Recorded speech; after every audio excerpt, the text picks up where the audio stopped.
क्रांतिकारी खासदार श्री वसंत चव्हाण जी नांदेडचे, त्यांचा मृत्यू या ठिकाणी झाला आहे. त्यांना भावपूर्ण श्रद्धांजली या ठिकाणी आदर करते. आणि काल परवापर्यंत संसदेत आमच्या सोबत होते आणि अचानक त्यांची तब्येत बिघडली. काही दिवसापासून ते हॉस्पिटलमध्ये होते, म्हणजे थोडे दिवस, पण आज त्यांना मला श्रद्धांजली द्यावी लागते. विश्वास होत नाही आहे. त्यांना श्रद्धांजली अर्पित करते काँग्रेस पक्षाकडून सोलापूरकडनं, आणि त्यांच्या आत्मेत शांती मिळो अशी प्रार्थना. राज्यात अनेक अत्याचाराच्या घटना उघडकीस येत आहेत. कुठंतरी कायदा सुव्यवस्था बिघडवण्याचं काम किंवा राज्य सरकारकडून केलं जात नाही, नक्कीच. कारण आज महिलांवर होणारे अत्याचार, आज लहान 4 वर्षाच्या मुलींना पण सोडलं नाही. ही मानसिकता इतकी विकृत होत चालली आहे, जी बदलापूरची घटना आहे. आणि ही विकृत मानसिकता जी आहे ती ह्या कारणामुळे आहे, कारण का जेव्हा जे बलात्कार करणारे आहेत, अत्याचार करणारे आहेत, जेव्हा त्यांचा स्वागत केला जातो, जेव्हा सत्कार केला जातो, किंवा जेव्हा त्यांच्यासाठी टाळ्या वाजवल्या जातात, तेव्हा हे विकृत मानसिकता असलेले जे शैतान आहेत त्यांना असं वाटतं की आम्ही काही केलं तरी आम्हाला सपोर्ट करतील, उलट सत्ताधाऱ्यांकडून आमचं स्वागत केलं जाईल. अशी जेव्हा मानसिकता समाजात येते तेव्हा आपण खरंच पुढे चाललो आहे का काय असा विचार आपल्या मनात येतो. आज त्या मुलींवर असेल किंवा डॉक्टरांवर होणारे अत्याचार असतील, हे तर रिपोर्ट होत आहेत. अनेक असे आहेत जे रिपोर्ट होत नाहीत. महिला अजूनही पोलीस स्टेशनपर्यंत यायला घाबरतात, कारण का पोलीस त्यांना साथ देत नाही आहेत, कारण का समाज त्यांना साथ देत नाही आहे, कारण का सत्ताधारी त्यांना साथ देत नाही आहेत.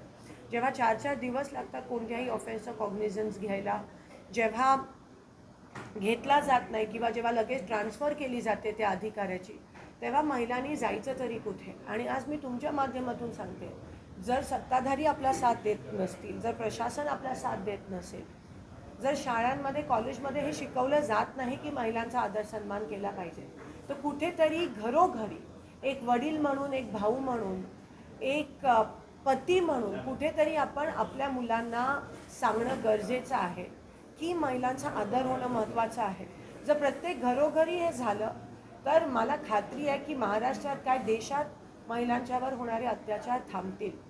आज बेटी बचाव बेटी पढाव आहे, पण बेटा पढाव आणि बेटी बचाव हे महत्त्वाचं आहे. आणि पढाव म्हणजे फक्त शिक्षण नाही, पण घरोघरी देणारी त्याच्यावर जे संस्कार दिले जातात, त्याच्यावर जे अपब्रिंगिंग असतं ते महत्त्वाचं असतं. की महिलांचा, मुलीचा आदर कर, ते तिच्याकडे पण आदराने बघ, तिच्याकडे बघण्याचा दृष्टिकोन हा कोणत्याही वेगळा नसायला पाहिजे.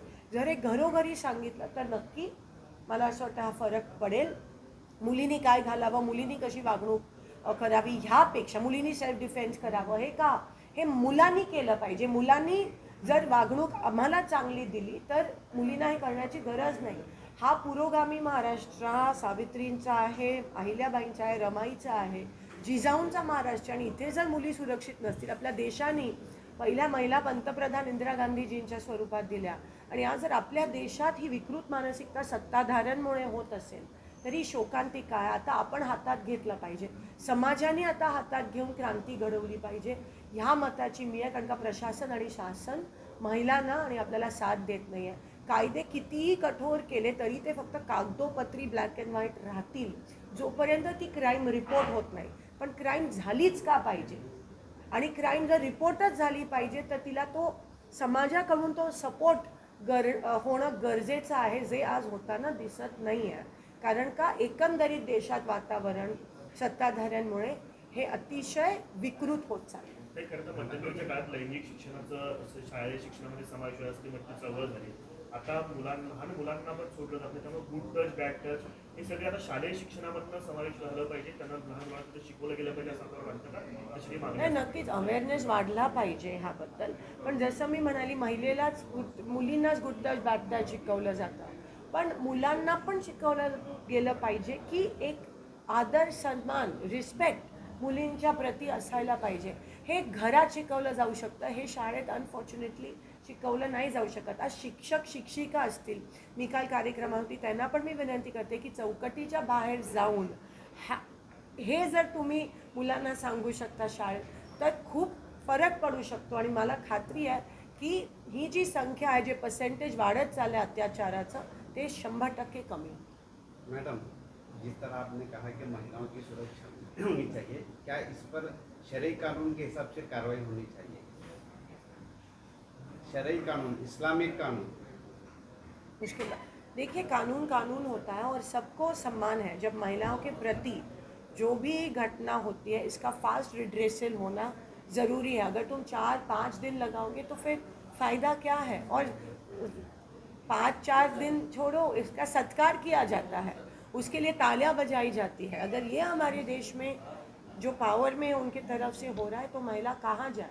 आज पंतप्रधान को यूक्रेन जाने को वक्त है, कोई बुरी बात नहीं है, लेकिन मणिपुर में जब महिला के ऊपर ऐसा हिंसा होती है तो मणिपुर क्यों नहीं जा रहे पंतप्रधान? इससे पता चलता है कि जो संवेदनशीलता है वो इस सरकार में नहीं है.